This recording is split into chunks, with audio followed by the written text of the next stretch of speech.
Hello fellow DIYers and focus owners. Today I will show you how I replaced my DE gem module with an FE1 that has more functions integrated. By the way, this isn't actually a gem module, but for simplicity's sake we're going to call it that. We'll start by removing the glove box, but because I have all this crap in it, let me clear it out. Okay then, now I will push on the two sides and release it. By the way, if you have a right-hand drive car, it's going to be under the steering column on the right-hand side somewhere. Now that I managed to get the glove box out, let's take a look at the module. So, just as I said, the original module on the car is a DE type, and it has two connectors going into it that you will need to remove.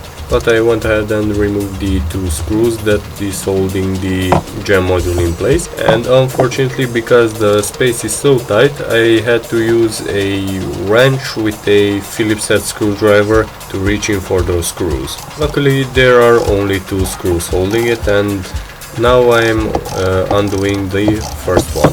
Oh yeah, and just because the camera fits in this spot, that doesn't mean your head will, so I kinda went after feel. Now let me talk a little about these modules. They aren't actually gem modules because gem modules were introduced on the Ford Mondeo Mark III and Ford Focus Mark I facelift version. Before then, they are kind of like a remote module slash door blocking slash alarm module slash whatever the hell they are. I guess you can call them central locking and alarm modules or comfort modules. That's why I just stick to the gem module, because it's way simpler. Okay, enough fooling around with the screws, let's move on. Now that the module is out, you will need to remove the two wiring harnesses that go into it. And to do that, there are these two tabs on each connector that you need to press down and pull it out. It's kinda hard to do it with one hand, but I couldn't fit my second hand and hold the light at the same time. Anyway, so yeah, here are the two connectors. There's a green and a blue one. You can't really put them on backwards, so don't worry about it. And here's my old module that is white, and my new module is going to be green. In case you have the purple or pink module, that means you can only open the trunk with a button. So anyway, here's my green module that I'm going to mount in the place of the old module, because the mounting points are the same, and good luck screwing it in.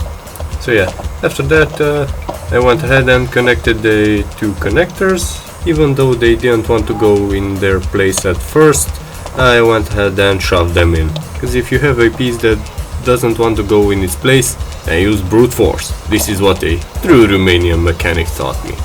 Okay, enough screwing around. After you manage to plug the wires in, let's move on to the reprogram the key part.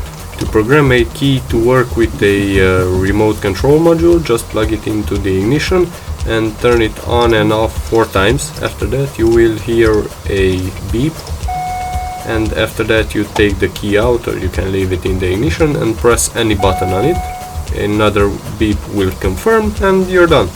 Congratulations, you learned something new today. By the way, this is the method to program a remote to work with your car in case you got a new one.